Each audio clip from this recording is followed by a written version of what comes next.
Hello everyone, this is the Judge. This is some thoughts for Saturday the 24th. The remainder of the cards, away from the two races that I've already put out bets for. It's a decent handicap hurdle, but only class 3 to begin the card at Kempton. I couldn't find an angle in, so I left it alone. The second race at Kempton features our old friend Searname, who I put up as a maximum bet at Kempton when he bolted up 2 starts ago. He was just touched off in a grade 1, the Scilly Isles, last time out, and he's going to be very, very hard to beat. You can get 4 to 6. Anybody that does, doubles and trebles and whatever, not that I do, but if anybody does, he's a banker on the day. He's one of those most likely winner type bets. Second race, the third race on the card, the grade 2 is the Adonis. This is an excellent trial for the Triumph Hurdle, and we've had Zarkanda and other horses have made their hurdling debut in here or won this race on the way to running big races in the Triumph itself. Interesting horse to note here is this one, Bogos, which means cute kid in French, cute kid. And he's owned by Simon Munier of the Footpad and So Royal and all those Holstone, Lamy Serge and all those horses. This horse is still trained in France by Guillaume Macaire. It's running in the French colours of, don't know why, but it's running in different colours for Simon Munier. It's got decent form in France, plenty of experience. Whether he can translate that over here, I don't know. With only 7 runners, I couldn't go each way, so I've left the race alone. But it's always worth having a look at that. Now here we've got a very fascinating race. The Dovecot is a grade 2 for the older horses over 2 miles. And in here, we've got 3 horses making hurdling debut who are all very high class flat horses. We've got Scarlet Dragon, Henry Ponsonby owned. He was trained by Eve Johnson Horton, and he's rated about 105 or 108 on the flat.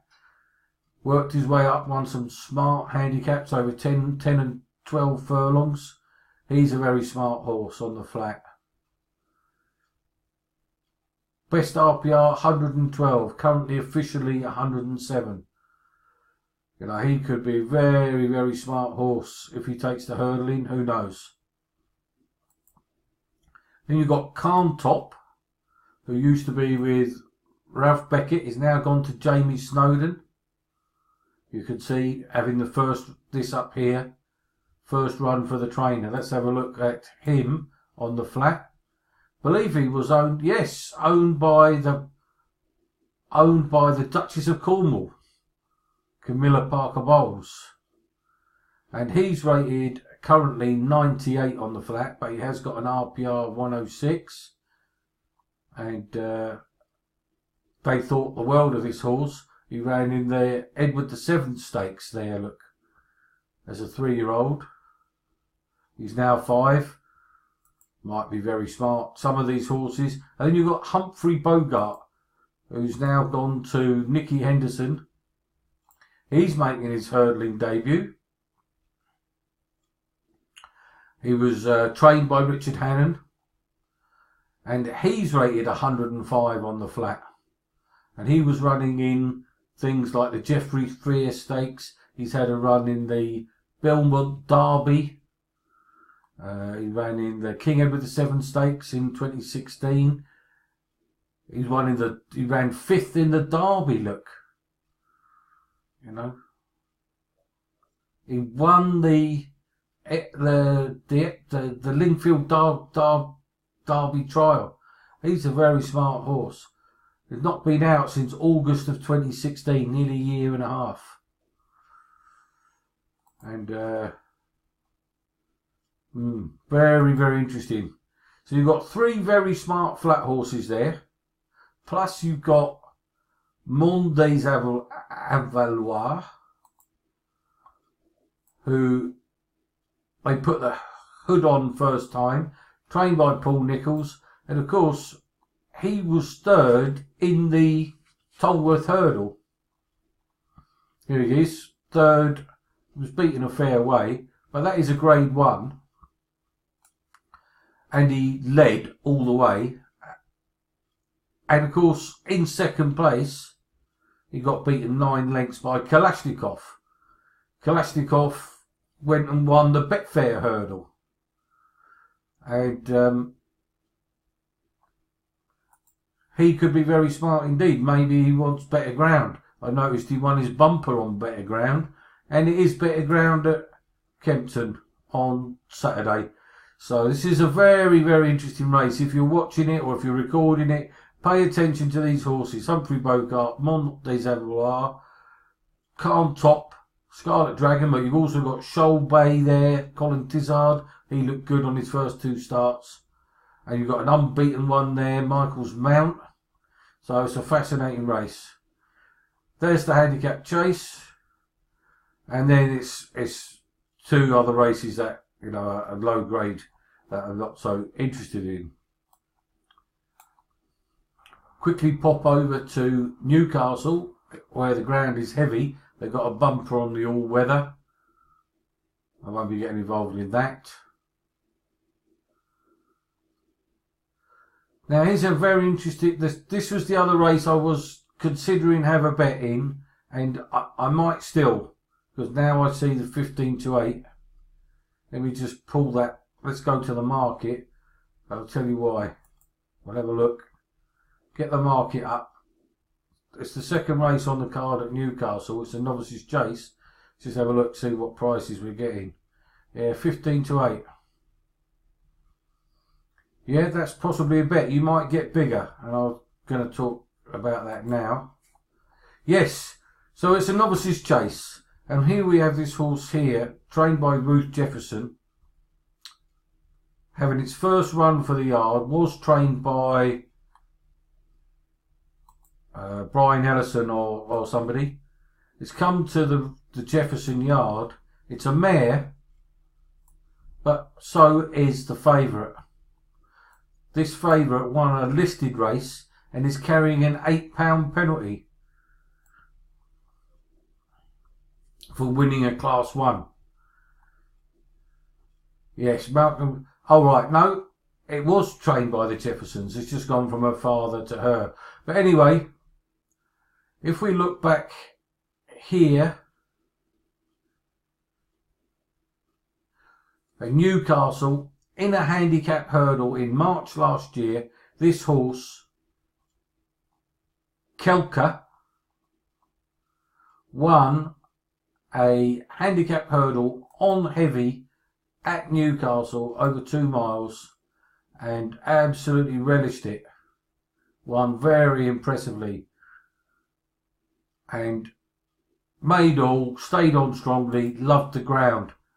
And what I'm saying is, getting £8 off the favourite, I don't see any of these others being anywhere near good enough. If we have a look, I mean, I really don't like this Bolin Ace. It was beaten a very, very long way.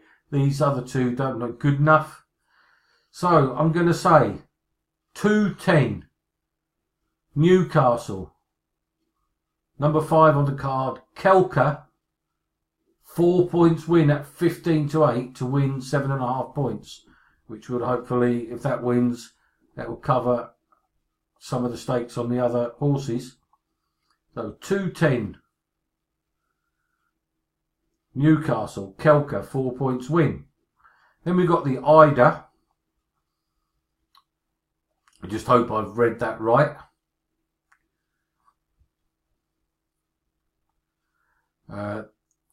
The next race is Mares Novices Hurdle. I didn't really have a good look at that. There's a decent handicap hurdle here. And I couldn't make up my mind, but I gave serious consideration to this Cool Mix down here. But I left it alone in the end. Then there's a Class 3 handicap and a novices hurdle. So there we go. Those are the two main cards. So there's one extra bet. 2-10. Newcastle. Kelka, 4 points win. Just a couple of comments about Fairy House. Gordon Elliott was talking about this horse here, Michuka, as going for the Fred Winter handicap hurdle. Whether he feels like he needs to get it put up in the weights to get in there. And that's odds on to win this juvenile grade 3. It may well win. Looks like it ought to. There was another race, the Bobby Joe down here. Now this is a fascinating race. And again, you've got Gordon Elliott in here. They reintroduced Bells Hill. I don't know what the betting is. But I would have thought Marla Beach in receipt of £8 from Bells Hill is going to be very difficult to beat. So if that was any kind of price, Marla Beach, and why don't we go and have a look? Whilst we're here, might as well.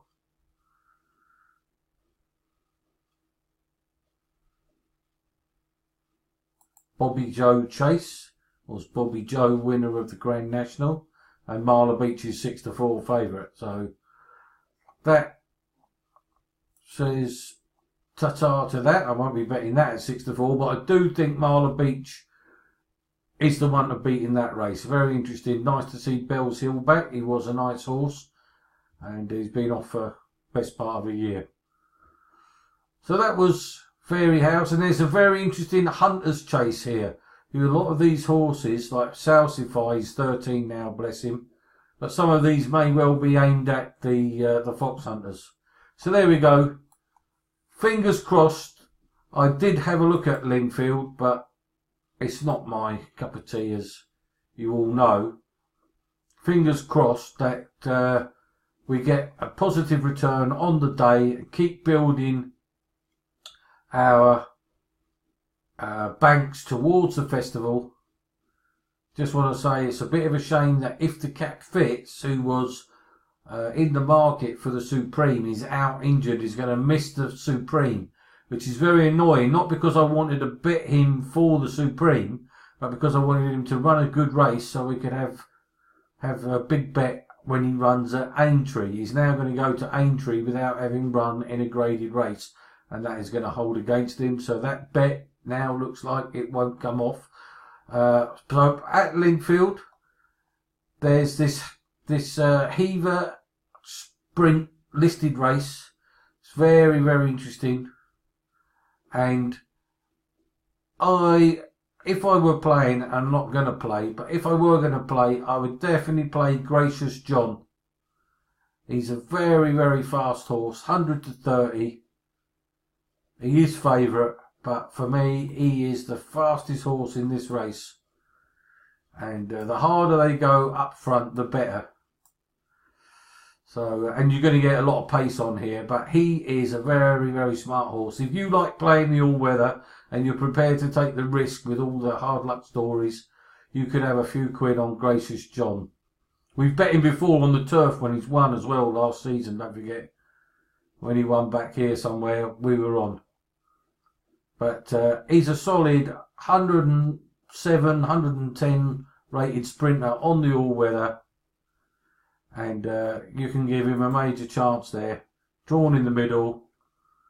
That's very interesting.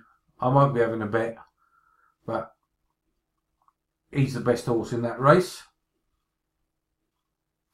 And then we've got the Winter Derby, and all the money for weeks, and people were talking about it. It was just clear skies. Brian Moore for Aidan O'Brien. It's been punted off the boards. There's no price there now. None whatsoever. But they've smashed this up. It was 8-1 just a couple of weeks ago. And this is the Winter Derby.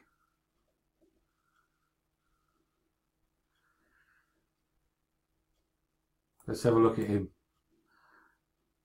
It's a Group 3 in its own race, and it's a qualifier for the all-weather championships.